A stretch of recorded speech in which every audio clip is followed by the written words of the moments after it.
Everyone tells you the same thing. Pay off your debt as quickly as possible. Credit cards, home loans, car loans, and apparently, HECS.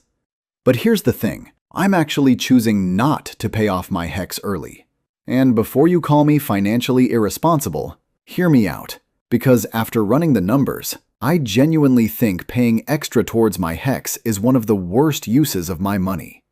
Today I'll explain exactly why, how HECS actually works, why so many Australians misunderstand it, and when paying it off early actually does make sense. Let's get into it. First, let's clear up one of the biggest myths. HECS isn't like a credit card. It isn't like a personal loan. And it isn't even like your mortgage.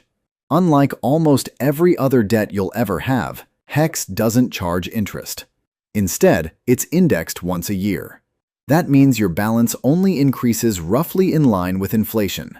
This year, that indexation rate is only 2.8%.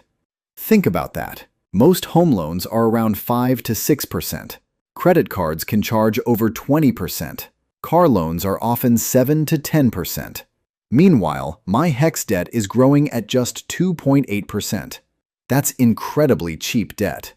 It gets even better. You don't even have to make repayments unless your income reaches the government's repayment threshold. And once you do, you don't suddenly pay 10% of your entire salary. That's another myth. The repayment system is now marginal, which means you only repay a percentage of the income above the threshold. For most graduates, that makes repayments much smaller than people realize. So my repayments happen automatically through the tax system. I don't have to think about them. And unless I choose to, I never have to make extra payments. Now here's the real reason I refuse to pay it off early. Opportunity cost. Let's imagine I have an extra $10,000 sitting in my bank account. I have two choices. Option 1, I throw it at my HECS.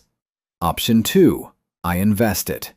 Historically, the Australian share market has returned somewhere around 7 to 10% per year over long periods.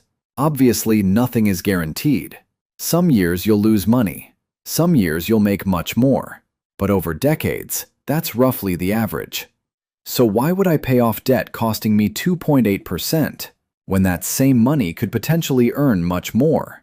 That's the question I kept asking myself. Let's make it really simple. Imagine your HECS balance is $30,000. You also have $10,000 in savings. If you pay your HECS, great, your debt drops immediately. But now, your bank account is empty. That money is gone forever. You can't call the government next month and ask for it back.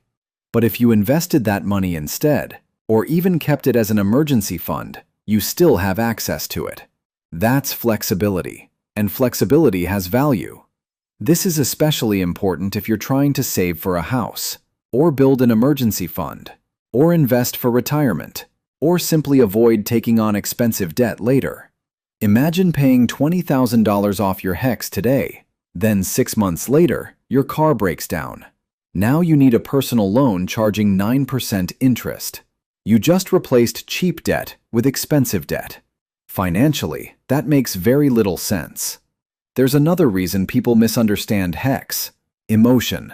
People hate debt, and I completely understand that. Being debt-free feels amazing.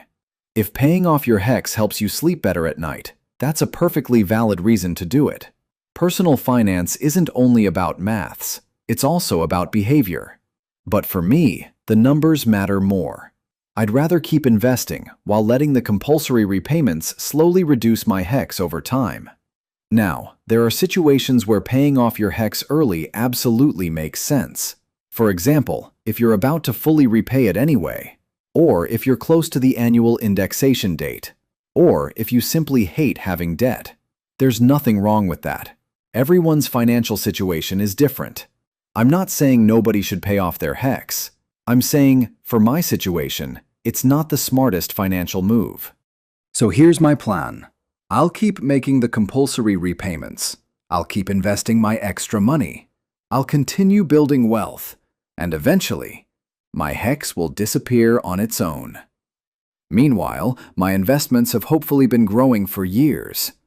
I'd love to hear what you think. Would you rather be completely debt-free, or would you invest the money instead? Let me know down in the comments. And if you enjoy straightforward Australian finance content without all the jargon, make sure you subscribe. I've got plenty more videos coming on investing, tax, super, property, and building wealth in Australia. Thanks for watching, and I'll see you in the next one.